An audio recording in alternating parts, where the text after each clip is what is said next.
Ako si Tom Slorda at ito ang charot ng buhay ko. Charot lang!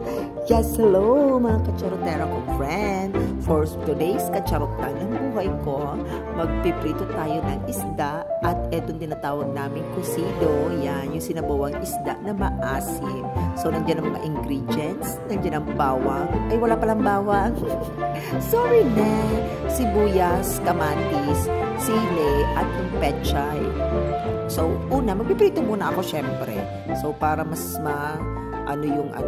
para energizer. Wow, energizer! Huy! Ayan, so lalagyan na natin ng mantika yung kawali. Siyempre, pinainit ko na muna yung kawali bago natin lagyan ng mantika. Kasi nga, itong kawali naman ay medyo dumidikit-dikit ng konti. Huy, hindi yan non-stick. Ayan, so ilalagay na natin yung isda. Ayan. So, ang sarap-sarap nitong isda ito. Dapat crispy ang pagkaprito ng isda na to. Kasi nga, pag naging crispy yung pagkaprito mo, wala siyang tinik. As in, simot sarap. Diba?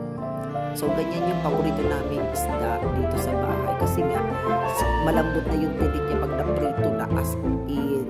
Walang sayang. Ubos na ubos. Lalo na yung sausawan mo. Meron kang toyo at kalamansi. At merong sili. Huy, maanghang. Tapos, ayan. So, pagkatapos magprito, ay habang nagpiprito pala, magpapakulo ka na ng kailangan mo doon sa kusido natin. So, ilalagay na natin yung kamatis, yung sibuyas, at papakuluan natin siyang mabuti para lumabas yung natural na asim din ng kamatis. At dapat durog na durog yung kamatis. So, after that, ilalagay na natin yung isda natin. Tawag namin dyan sa isda is buraw.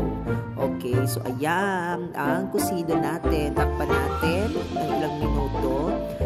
At lagyan natin ng patis, pampalasa sa ating kusido. At pagkatapos ay ilalagay na natin yung gulay natin na pechay. Okay, yan yung pechay para mas masarap siya. At mas malasa kasi yung pechay sa kusido.